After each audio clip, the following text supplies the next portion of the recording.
ចាអ្នកខ្ញុំសូមចែករំលែកអំពីថ្នាំដែលខ្ញុំប្រើជាប្រចាំថ្ងៃបងប្អូនទាំងគ្នាអានេះខ្ញុំប្រើតាវីធូបានខ្ញុំចែករំលែកទៅដល់បងណាដែលមានជំងឺដូចខ្ញុំ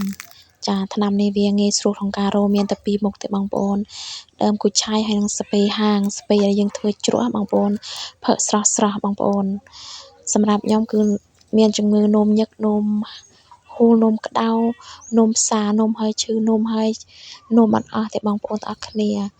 ហើយទឹកនោមវិញគឺក្តៅបងប្អូនហើយអាសាឈឺចង្កេះទៀតបងប្អូនមួយថ្ងៃគឺខ្ញុំនោមច្រើនដងបងប្អូនដូច្នេះហើយខ្ញុំ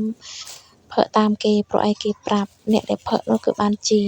គឺមានតែពីរមុខទេស្ពៃហាងនិងដើមគូឆាយបងប្អូនទាំងគ្នានេះហើយយើងយកមកដាំអាចចម្បាក់ហាលទេបងប្អូនប្រើទាំងស្រស់